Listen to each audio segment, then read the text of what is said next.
Students, see this question. There are 12 points in a plane, no 3 of which are in the same straight line.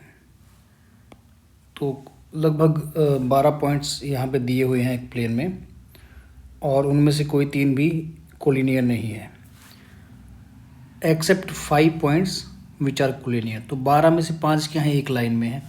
तो ऐसे मान लिया मैंने जो 5 points हैं उनको पहले यहाँ लिख लेते हैं जो एक लाइन में है P1, P2, P3, P4, P5।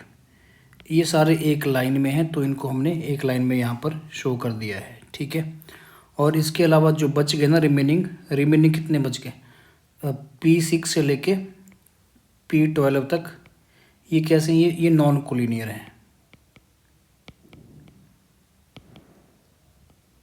And this is collinear. अब क्वेश्चन में बोला गया है कि हमने करना क्या है, आपको टोटल नंबर ऑफ ट्राइंगल्स बनानी है which can be formed with the vertices at any 3 of these 12 points. तो आपको टोटल ट्राइंगल बनानी है। अब आप जानते हैं कि एक ट्राइंगल बनाने के लिए आपको 3 पॉइंट चाहिए होते हैं। You need 3 points 3 vertices to make one triangle.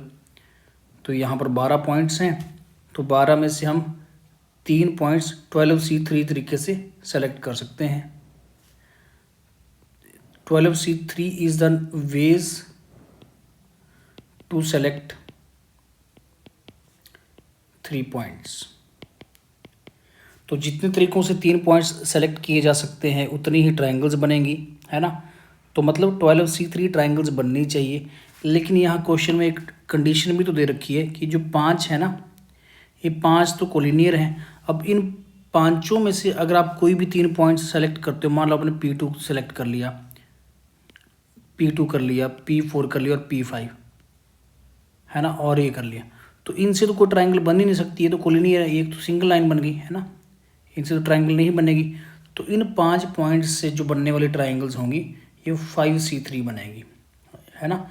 तो ये 5C3 हमें घटाना पड़ेगा तो 12 टोटल ट्राइंगल्स बन जाएंगे 12C3 माइनस 5C3, क्योंकि इन 5 से कोई नहीं बनेगा। 12C3 टोटल होते, 5C3 मैंने हटा दिया।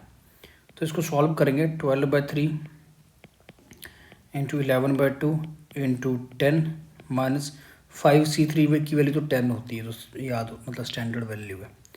तो 4 2 ये आ गया 220 माइनस 10 210 इसका आंसर आ गया, ठीक है। Option B is correct.